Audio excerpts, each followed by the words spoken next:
धामों की यात्रा दर्शन से क्या लाभ है महाराज जी? क्योंकि कई लोग तीर्थ यात्रा पर जाने पर बोलते हैं कि भगवान तो सर्वव्यापी है, तो क्यों दूर जाकर परेशान हो रहे हो? इस विषय में महाराज जी मेरा थोड़ा मार्गदर्शन करें।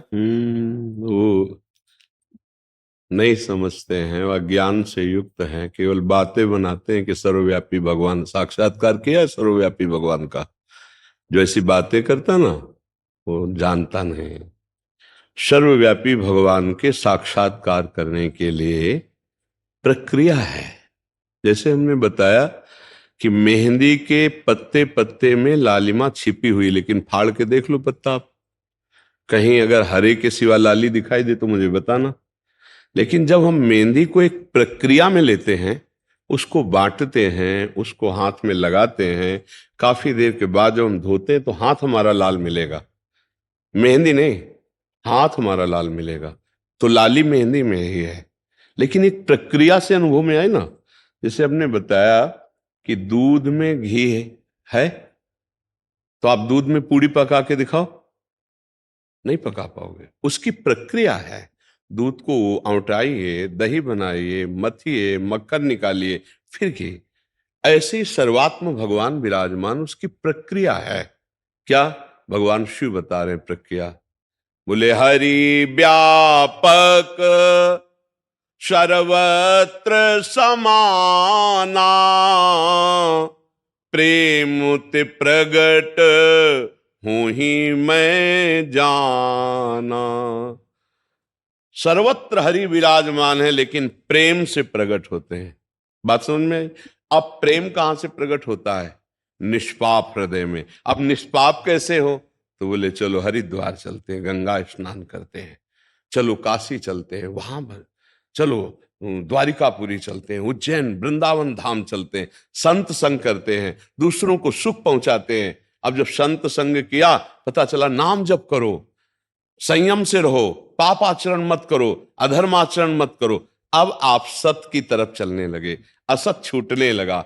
नाम जप से, सदाचरण से, तीर्थों के अवगाहन से, साधु समागम से हमारे जन्म जन्म के पाप नष्ट होने लगे, हृदय पवित्र होने लगा, भगवान को पुकारने लगे, हे नाथ कब दर्शन दोगे, हे प्रभु। अब प्रेम आ रहा है, और जहां विकलता बढ़ी कि अब रहा नहीं जा रहा भगवान के, उसी दिन भगवान दर्शन दे देंगे। कैसी विकलता होनी चाहिए? भागवत में लिखा, रुदुस्वरम राजन कृष्ण दर्शन लालसा। चिल्ला चिल्ला के अब जिया नहीं जा रहा, प्रभु आपके बिना अगर नहीं मिले तो प्राण निकल जाएंगे। ऐसा भगवान के प्रति। बोले भगवान के दर्शन के लिए विकलता कैसी चाहिए? एक शिष्य ने पूछा, तो बोले चलो यमुना जी ले गए, बोले डुबकी लगाओ, लगाया, दबा दिया, और थोड़ी देर तो ऐसे रहा, जब श्वास लेने को एकदम ऐसे निकला, और कहा गुरुजी अगर अब ना निकलते तो प्राण निकल जाते। बोले ऐसी जब विकलता होगी जैसे अभी श्वास लेने के लिए थी, कि अगर अब ना मिली तो प्राण निकल जाएंगे, ऐसे अगर अब हरि ना मिले तो प्राण निकल, उसी दिन भगवान का साक्षात्कार हो जाए। ये प्रेम प्राप्त होता है तीर्थ अवगाहन, भगवद विग्रह दर्शन, साधु समागम, नाम जप, अच्छे आचरण, पापाचरण का त्याग, पापों का नाश, तब प्रेम प्रकट होता। उसी प्रेम से भगवान प्राप्त होते, इसलिए जरूरी है ये सब। वो क्या जाने, वो क्या, जो केवल बात बना देना से थोड़ी बात बनती है दूध के रेसे रेसे में घी पूड़ी पका के दिखाओ। गाय के पूरे शरीर में दूध है, उसका एक स्थान है, दुग्ध का स्थान। जब बछड़ा ऐसे से करता है तो पूरे शरीर के रक्त से दुग्ध बनकर के थनों में आता है। कहां बच्चा गर्भ में आया तो भगवान का चमत्कार देखो, रक्त को दूध में बदल दिया, और वो पूरे शरीर की माता का जो रक्त है वो बच्चे के लिए दूध बन करके उसके प्राणों का पोषण करता है।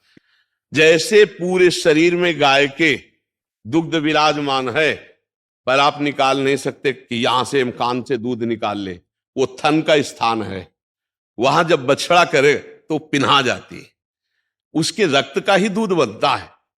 गाय के शरीर के जो पहले जो पाचन तंत्र में, वो फिर जाकर के बनता है। तो ऐसे ही स्थान है ना गाय के दूध का थन, ऐसे ही स्थान है काशी, द्वारिका, अयोध्या, मथुरा, वृंदावन। ये जो भगवान के दिव्य स्थान है, ये हमारे पाप नष्ट करते हैं। ये हमारे हृदय को पवित्र करते हैं और पवित्र हृदय में ही भगवान की प्राप्ति की चाह होती है। इसलिए प्राय जो भगवत प्राप्ति की चाह रखते, धामों की यात्रा करने 4 दिन यहाँ रुके, 4 दिन और कष्ट सहते हैं, गंगा यमुना का अवगाहन करते हैं, भगवान के दर्शन करते हैं, परिक्रमा करते हैं, जो कुछ बन सका दूसरों की सेवा करते हैं, भजन करते हैं। इन लोगों की बातें नहीं सुने जो ऐसे केवल गप। तो जब प्राप्त करने की बात आएगी तो भागोगे तुम भी, चलो अमुक जगह के संतों के मिले, अमुक संतों से मिले, क्योंकि बिना सत्संग के, बिना तीर्थ अवगाहन के, बिना भजन के, बिना पवित्रता के भगवान को किसने पाया? केवल बातों बनाने से थोड़ी भगवान प्राप्त हो जाते हैं, समझ पा रहे हो आप? इसलिए आवश्यक है ये, उनकी बातें मत मानो। अच्छा, वैसे ही आप देखो, आप तो हर जगह घूमते हैं, यहाँ का वायुमंडल कैसा है और बाहर का वायुमंडल कैसा है, आप खुद देख लो। एक भागवतिक वायुमंडल है, नहीं, एक अलौकिकता नहीं लगती वृंदावन में? अगर आपकी दृष्टि सही है तो आपको एक अलौकिक आनंद लगेगा कि भाई ये तो दुनिया से निराला है। जहां देखो राधे राधे, जहां देखो कृष्ण कृष्ण, जिधर देखो गली में मंदिर मंदिर मंदिर मंदिर, और संसार में देखो क्या है, संसारिकता है। तो ये धाम, अब जैसे काशी जाओ, जगह जगह शिव जी आपको मिलेंगे, जगह जगह भगवान की एक दिव्यता मिलेगी। हरिद्वार जाओ, कितना सुंदर वातावरण, गंगा जी बह रही, पहाड़ है, प्रकृति है, जहां भगवान की महिमा की याद आती, स्मृति आती। तो ये पावन तीर्थ हृदय को पवित्र करते हैं, पापों का नाश करते हैं, अवश्य जाना चाहिए। पर वहां के संयम जान लेने चाहिए कि वहां पाप ना बन पावे, वहां गंदी बात कोई ऐसी ना हो जाए, क्योंकि बाहर गंदी बात हुई तो वहां नष्ट हो जाएंगे, वहां अगर हो गई तो बहुत मुश्किल पड़ेगा नष्ट होना।